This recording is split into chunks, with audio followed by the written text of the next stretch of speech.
রাজ্যে অঙ্গ পাচার চক্রের শিকার যে কতখানি গভীর তা আবারও প্রমাণ করলো অশোকনগরের কিডনি বিক্রি চক্রের সম্প্রতিতম গ্রেফতারের ঘটনা। এবার বেআইনি নথিপত্র তৈরির অভিযোগে পুলিশের জালে ধরা পড়ল খোদ একজন আইনজীবী। বাসদ্রোণীর বাসিন্দা প্রদীপ কুমার বর নামে এই আইনজীবীকে বৃহস্পতিবার অশোকনগর থানায় দীর্ঘ জিজ্ঞাসাবাদের পর গ্রেফতার করা হয়। আলিপুর আদালতের ক্রিমিনাল বারে আইনজীবী হিসেবে পরিচিত ছিলেন প্রদীপ।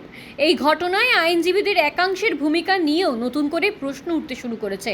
পুলিশ সূত্রে খবর, গত কয়েক মাস আগে অশোকনগর থেকে কিডনি বিক্রি চক্রে অমিত জানা, মৌসুমী সর্দার, গৌরাঙ্গ সর্দার, পিয়ালি দে এবং বিকাশ ঘোষ নামে 5 জনকে গ্রেফতার করা হয়েছিল। এই 5 জন বর্তমানে জেল হেফাজতে রয়েছে। তাদের জেরা করার পরই এই আইনজীবী প্রদীপ কুমারের নাম পুলিশের হাতে আসে। চলতি মাসের 3 তারিখে প্রদীপ কুমারকে নোটিশ দিয়ে অশোকনগর থানায় ডাকা হয়েছিল।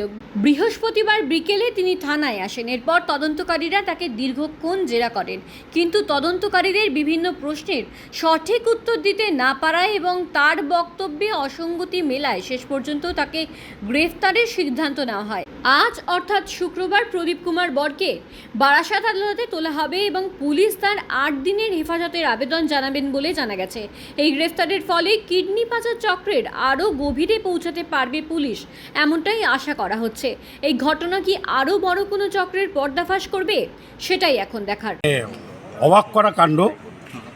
প্রদীপ কুমার বর নামে একজন লয়ার শুনতে পেলাম, যেটা প্রদীপ কুমার বর, এর বাড়ি হচ্ছে বাসদ্রোণী থানা।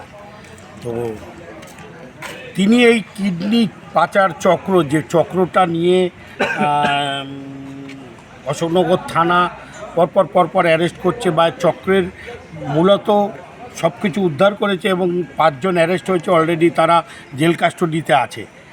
এবং দেখলাম একটা লয়ার, আইনে যাদের সহায়তা করার কথা মানুষের, সাধারণ মানুষের আইনের সেই সমস্ত মানুষগুলো যদি এর মধ্যে জড়িত থাকে, তাহলে সমাজের কাছে কী বার্তা যাবে?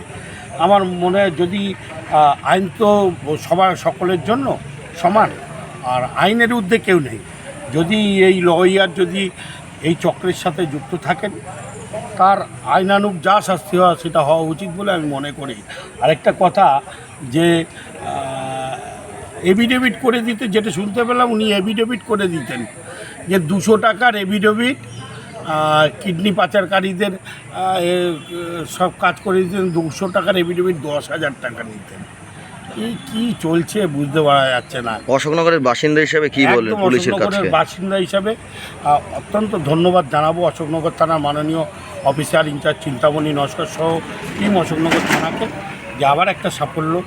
যে দেখুন, আইনের ঊর্ধ্বে কেউ নেই। এই কিডনি চক্রের সাথে যারা যুক্ত তারা সকলে অ্যারেস্ট হোক, সকলে আইনানুগ শাস্তি পাক, এটা অশোকনগরবাসী হিসাবে চাই।